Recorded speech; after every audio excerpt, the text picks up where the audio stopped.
Welcome back. As you all may well know, I typically gravitate toward the first-person shooter genre. It is my favorite genre after all.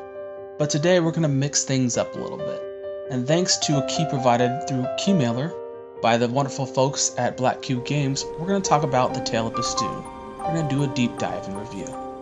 The Tale of Bistun was originally released in July of 2022 for the PC and Xbox platforms, and was recently re-released for the Nintendo Switch and PS5 platforms on January 21st, 2025. The PS5 version, which is the version that was provided to me through keymailer, was published by Imagine Pro.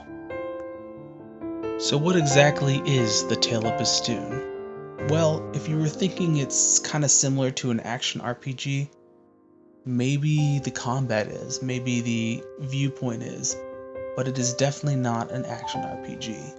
It is a tale, a retelling if you will, of a Persian legend. The story follows a man with no name.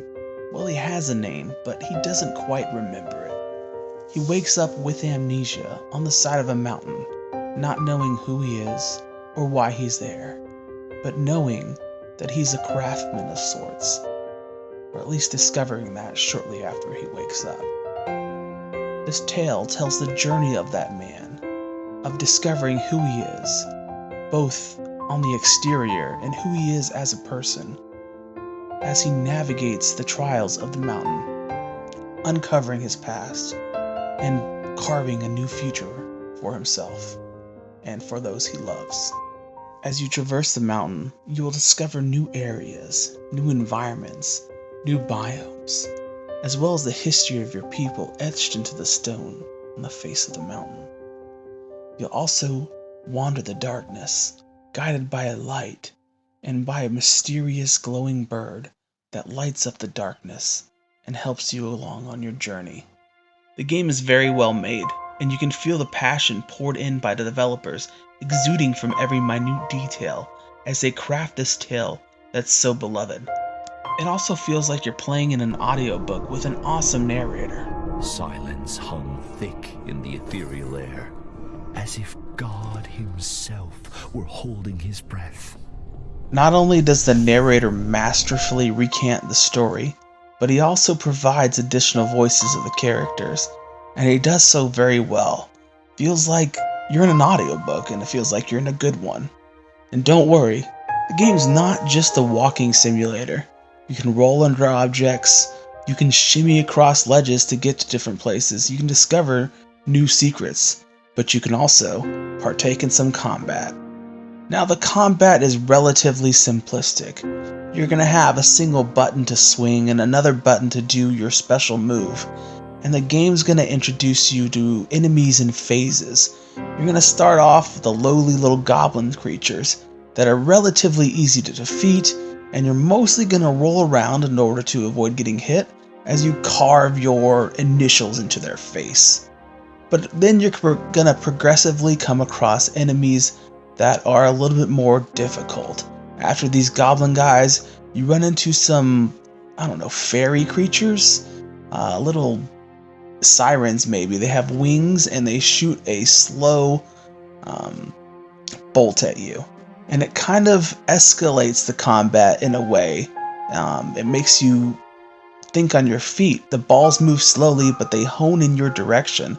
And then, of course, the flying creatures will try to run away from you. So you got to catch up to them and cut them down before they can launch their spitwad at you, their homing spitwad. And then you'll come across even larger enemies that take more chops in order to hit. And like I said before, it gets progressively harder and harder. You will unlock new weapons, which come with new special moves, and you'll fight even stronger enemies as you progress. This one is like a pirate that throws like a little pirate bomb or something. And roll around, avoid the bomb, and take out the enemies. Obviously, you're going to want to go for the ones that have range ability first, just because they can hit you from afar and you can't hit them. So you roll into their blasts and then take them out up close. In grand total, you have 5 or 6 different enemies. You have the small goblin creatures that are easy to defeat. You got the winged Valkyrie creatures that spit that slow-moving acid ball that hones in on your direction. You got the larger guys. You got the pirate bomb guys. You have these shield dudes.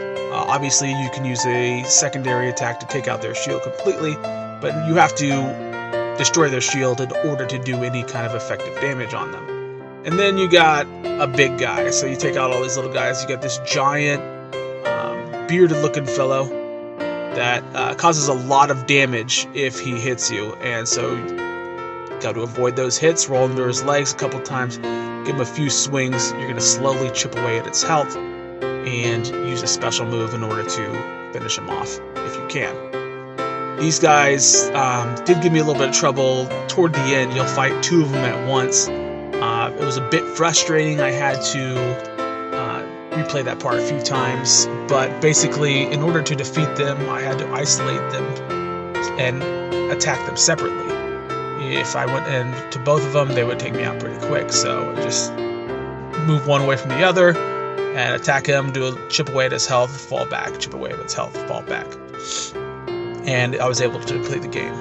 Really fun game, but that doesn't mean there aren't issues. There are some things that people won't like about this game. I loved it, but one of the things is the combat that you might not like. Combat, like I said, is very simplistic. A single button to control the attacks, a single button to control the special attacks, and then you have the dodge, and that's the extent of the combat capabilities. But it's not centered around combat. This is a narrative that you're experiencing. The combat for me was just a bonus. It was part of what helped me immerse myself into this story. Another issue that people might run into is that the game is relatively short, about an hour or two to complete. If you want to get all the trophies or achievements, it's going to take maybe another 30 minutes to an hour. Some people won't find that worth the money. For me, this story was so intimate and personal that I found it to be a great experience, and I'm picking it up on Xbox soon. Here, I almost got hit by that lightning, but even if you try to get hit by lightning, it's not going to hurt you. I didn't really find this annoying. I was just like, oh, let me see if it gets cooked. Nope, nothing happened. Moving on. It could have been cool to see something happen, but that's fine. Some people might not like that. Another issue that I ran into is sometimes objects will block the screen, and there's an issue with combat. If you can't see what's happening, you're going to get a lot more damage, and you might end up dying because of something blocking the screen, and that can be relatively annoying. Other than these very minute details, I did not experience any issues with the game. In fact, despite these small grievances, I enjoyed my time immensely.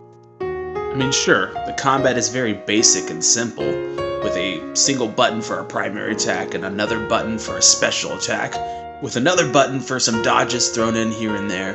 But there's beauty in that simplicity. And there's not much variety as far as enemies are concerned, but the game does an excellent job at slowly progressing and evolving the combat that you're in. I also like how these little lily pads react with the touch. Such a small detail, but it shows some passion and some diligence that was thrown into the making of the game. And while there may not be much variety in the enemies you encounter, there's a lot of diversity in the landscape and atmosphere that they craft for the scenery, and it's absolutely gorgeous. And I feel like all these different factors contribute to an excellent game.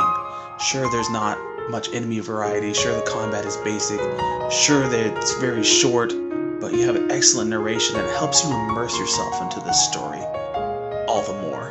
And that's one of the great things, is this is a unique tale, one that we're not used to hearing. I grew up on Greek mythology and Roman mythology, but very rarely did you hear stories like about Utnapishtim and stuff like this, and this is one of those legends. That's a good story to hear, and it's great that they're able to express this story through the medium of gaming.